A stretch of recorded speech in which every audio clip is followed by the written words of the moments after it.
It's Stu, back with another monthly update. As you can see, Christmas is well and truly behind us now, and so is the new year. As you can notice in the background, all my decorations are now down, and the place looks a bit bare. But there you go. That's the way life goes on, I'm afraid. I myself am already back at work. Unlike most people, this being Sunday, who are going back to work from the Christmas break tomorrow, but that's the hazards of working in the retail trade. As I explained last month, there is going to be a slight change in my monthly updates in the format. What I'm going to do now, because obviously I've cut back on buying kits, in fact some of the stash I'm going to have to sell off because of space issues, so it's going to be a very hard decision, but there you go. So what I'm going to suggest is that I am going to actually recommend anything that I've watched in connection with history and the Second World War or recent military history. So it's basically going to be that from now on. I mean, I'm possibly get one or two acquisitions, but I'm cutting back because I've got a it's getting to a stage where I am running out of space, and I've had to take measures whereby some of the stashes had to be removed from the room and kept with neighbours. One kind neighbour, Ben Frost, is keeping some of my stash in his shed, so thank you, Ben, I really appreciate that, bud. My neighbour Chris upstairs has basically put some of my other stash in his garage, but unfortunately they will be moving soon, so needless to say I've got to make some hard decisions. Okay. But anyway, that's another story. So from what I'm going to do is, there's anything that I've watched that I feel I should recommend to you, then I will. So first off, this month there are two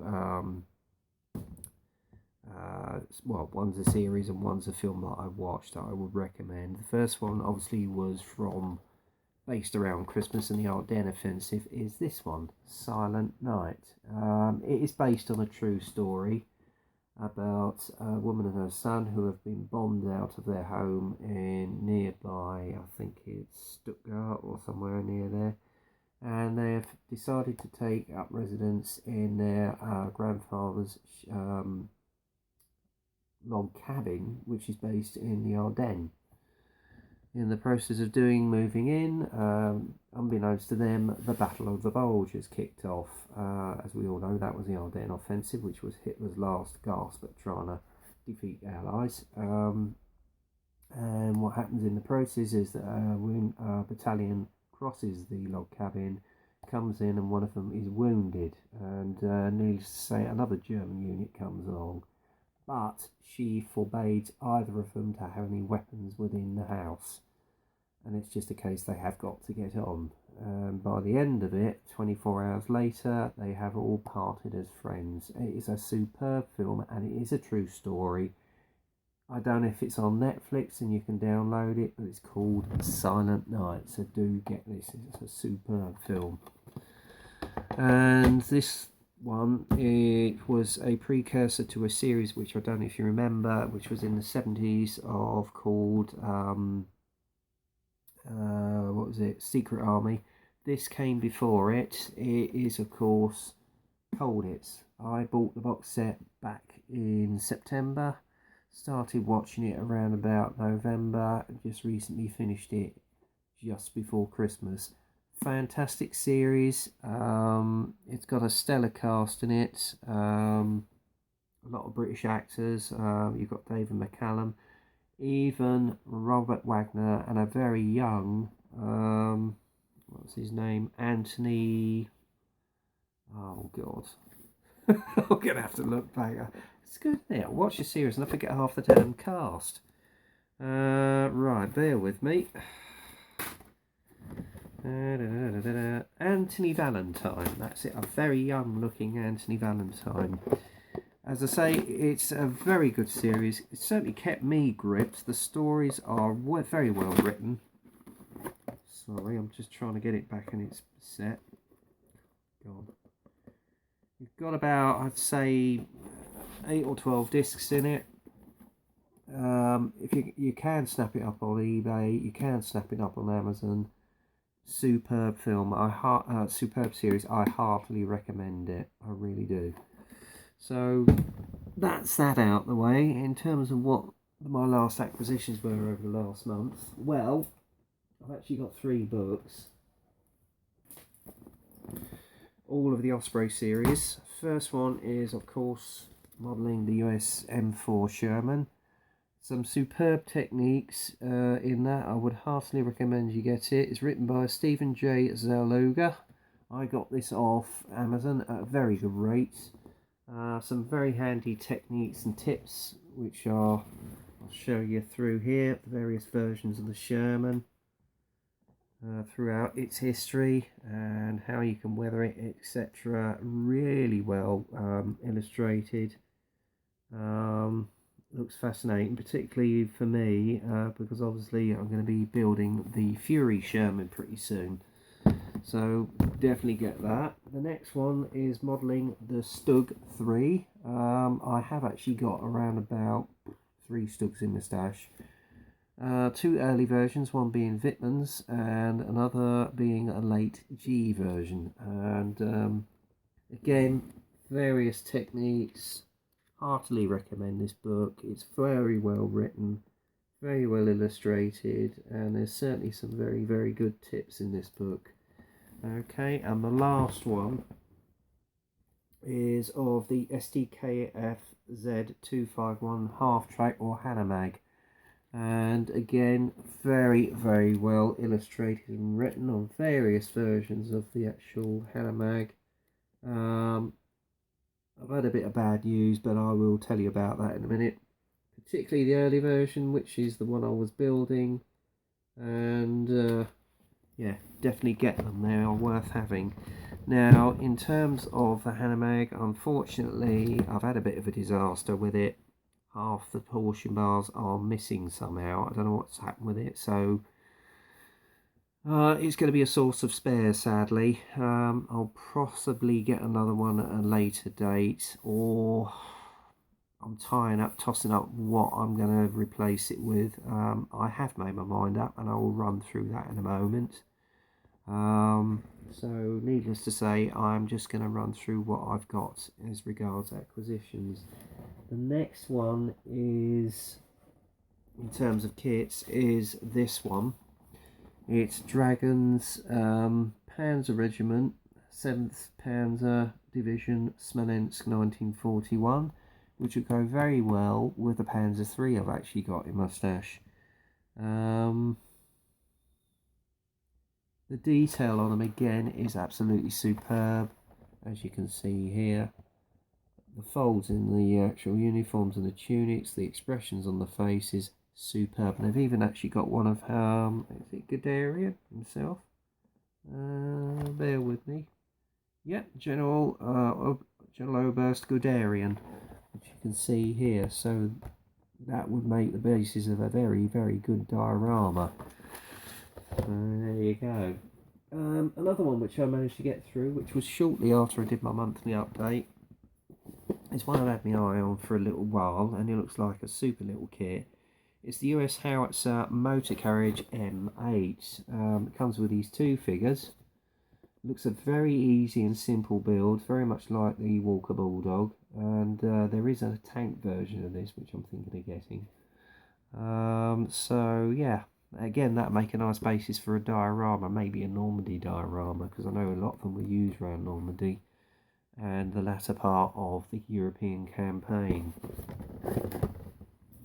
Another one which I got in, which I am thinking of building at some stage this year, is this little beauty. It is one of Revel's aircraft kits. It's this Messerschmitt MEBF 109 F24, mostly sent on Hans Marseille's 109F. And as we well know, he was one of the highest scoring aces of the Second World War, and it is a beautiful colour scheme. The level of detail on it looks superb, but I mean, I may get some aftermarket, etc. and see if I can get hold of a figure, because I would like to do a little sort of diorama similar to the one I did on the Hurricane. So yeah, that's going to make a superb build. And this one, which was a present from my Secret Santa at the Pricks of Plastic. So whoever that was, thank you very much. Awesome kit. The level of detail on it is fantastic. The casting texture on it is absolutely superb. It's one, funnily enough, I did have my eye on before Christmas. It was one I was thinking of getting, and I'm glad whoever has sent it to me, whoever my Secret Santa was, I really appreciate this. It is super. And I was gobsmacked when I opened it, I'll tell you, on the Hangout.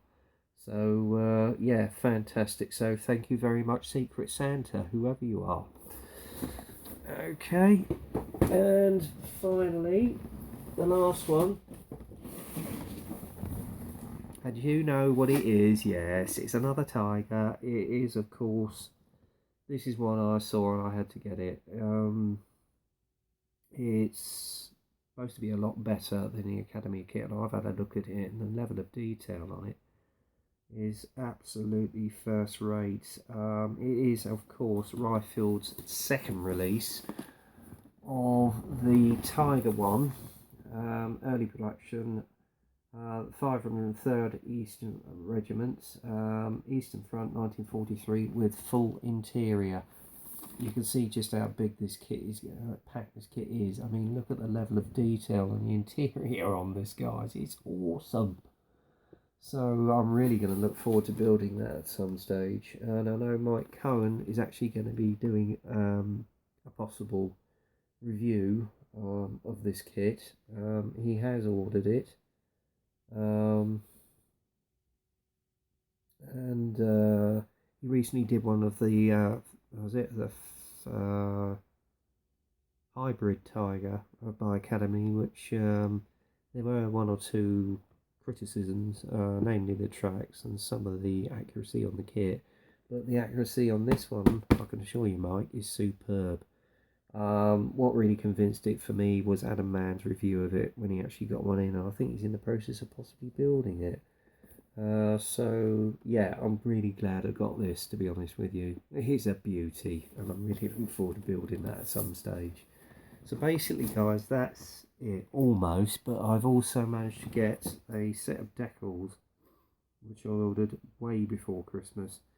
And it, funnily enough, it is actually to do in connection with the Fairman Tiger that Mike recently reviewed. It's a set of decals by Echelon, and I got these imported from Japan, of the Tiger 1.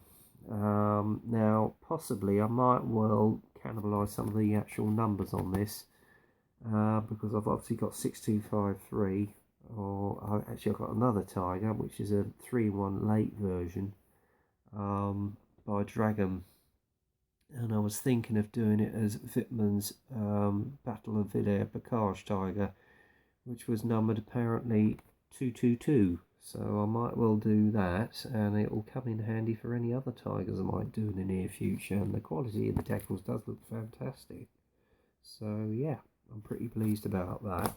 So basically that, in terms of my acquisitions, is it for this month. Now, we are going to move the camera around. In terms of builds, well, here's what the process is going to be. Now, as you all know, I managed to get the, if I can get it into shot, excuse me, this isn't easy when you're trying to manhandle it. I managed to get the Battle of Britain group build finished, and as you can see, I'm very, very happy with that. I'm sorry if it's a bit dark, but I've actually decided to sit it by the TV in its pride of place. Again, I want to thank everybody for their comments in regard to this build. I am absolutely blown away with the response I've had on this, so thank you everyone who's commented on this. It really has been quite a lesson and quite an enjoyable build, and hopefully with the Messerschmitt 109 I'll do just as good a job. So that's that. Then anyway, we're moving over here. As you can see here, I've reorganised some of my stash. I've got all my Star Wars Bandai kits here, all around about 8 of them, as you can see here. And then underneath here is some of my stash, as you can see here. So I've just been reorganising it. Now, in terms of builds, as you well know, the project I'm going to start on again, sorry, I'm trying to get this into shot, is Trumpeter's AS90. I've got all the extras in for it, so that's going to be the first state of play to get completed, because she's been sitting up on the shelf for about 8 or 9 months now, looking rather sorry for herself. Anyway, I've got a, if I can get into shot, got a storage pack, as you can see here, so that's going to be added to it. My first experience of working with resin, and yes guys, I will take the appropriate precautions on that. And then I've got an etch brass grill set for the cradle, which is going to go on top of the actual turret, so I'll be using that with my bending tools. And then obviously my first experience is going to be of using these tracks. Now I did get some advice off of Seb at Dutch Modelling, so thanks for that, Seb. He asked me how many track links there were. I tried to count it and figure it all out, Seb, but it was just doing me head in, bud. Okay, so I'm just going to build them up and see how I go as I go along. And as I say, it's things like this when you actually sort of learn how to adapt your modelling skills. So this is going to be a first. I'll either be pulling my hair out and give up on it, or I will persist. So we'll see what happens. And as you well know, I've had a little bit of bad luck with the Hanamag. So sorry to say, if I get the box, where did I hide it? I can't find it. No, never mind. What I've decided I'm going to replace it with, once I've got both these builds, including this little beauty, the Thomas Amsel Gruger Tiger mid-production with Zim, which was issued by Dragon. And if the kit number is right, it's 6700, I think. Yeah, as you can see, she's in the same place she was left at, with the base coat of the Dungle Gelb on. I've masked off the barrel because apparently the barrel was left in its grey coat. So I've been consulting some pictures on that and been doing some research, and sure enough, it did have a partially grey barrel. Okay. Not a lot's been done on it, unfortunately. She's been sitting up on the shelf for a few months, so once the AS90 is done, it's back onto the Tiger. And yes, I will do a little vignette for it. I'm going to be using a little bit of Daz clay and see if I can get hold of some Cellu clay as well. But all in all, I'm pretty happy with how it's turned out so far. And as I say, once I've got the AS90 done, she's going to get completed as well. So those two builds are my priority at the moment. Now, as you all know, I also had the Hanamag. That's had to be put back on the back boiler. In fact, she's going to be put on the shelf of doom permanently. Unfortunately, when I opened the box up, I found, to much of my horror, a lot of the torsion bars are missing. So how it happened, I don't know. So unfortunately, she will be used as a source of spares from now on. And as I said, I will possibly get another replacement ordered in. Anyway, as I say, once these two builds have done, then it's on to the Fury build. Okay, so that's going to be my first project of the year. Once the other two projects are done, as I say, I've got the storage resin set for that, plus some resin figures of all the characters that were used in the film. So yeah, it's going to be quite an enjoyable and possibly challenging build. Okay, so I've actually got a decision to make as well in terms of a replacement for the Hanamag. It's either going to be this little beauty, for which I'm possibly planning a diorama, because I've got some a set of crew figures along with some canisters which actually look as though they're loading them up, so that could be a possibility. Or it might be this little beauty. That's going to be quite an in-depth build and quite a challenge, but I don't mind having a go at something completely new. So basically guys, that's what my plan is in regards to builds for the forthcoming few months. It may change, I don't know, but we will see. Anyway, let's get back to where I was. And believe it or not, I've just noticed I forgot 2 other acquisitions I've recently got in. So, oops, sorry about that guys. Made a slight cock up there. Right. The other 2 acquisitions which I actually got shortly after Christmas, they're both leopards, both by Tamiya. The first one is this version, which is the A4, with the, I think, what do they call it? Telescopic cupola, which is used for going underwater. It's a slightly different version to the earlier Leopard, which I bought some months ago. Does look a fairly good kit. I will do this in possibly that camo scheme as opposed to the overall sort of green, as opposed to the earlier version. But yeah, looks a good kit. And then finally, because I had those 2, I couldn't resist it. I've got the Leopard 2A5 as well, which is going to be very interesting with this colour scheme, and it does look a super kit. It does look a beast as well, so I may have to get some aftermarket tracks and possibly a metal barrel, because unfortunately the damn thing's in 2 halves, so we will see. So basically guys, I think I'm going to call it that. I know normally I would go through who's doing what builds, but I've just been so busy with work etc this month. There are 1 or 2 guys actually. I know Mike Cohen's doing a Dragon Wagon and another truck build.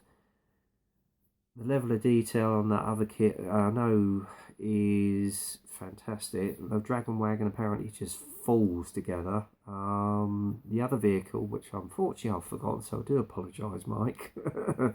He's already explained to me you're going to have to use 2-part epoxy resin and glue, so it's quite a challenging build, but by the way it's going and the way he's actually forming the diorama, it looks like it's going to be a super build, so keep up the good work bud. Alright, I'm really following that. And then old Frankie Day, he's just recently, I don't know if he's completed it today, he was doing the old Airfix Dakota as an R2DF version, which was used out in the Arctic with the day glow panels. Saw your recent update, Frankie. It looks super bud. You really have put your heart and soul into that, and again, keep up the good work. I look forward to your builds through the forthcoming year of 2016. Anyway, that's it for now, guys. I'm sorry I can't, if there's any other builds out there I haven't mentioned, I do apologise, but I've just been so busy with work, etc. I'm just getting back into the fold now. At the moment, I'm feeling exhausted. I will keep up with your videos and possibly mention a few more people in my next monthly updates. But that's it for now, guys. So until the next time, get kit crazy, happy modelling, and I'll speak to you soon. Take care.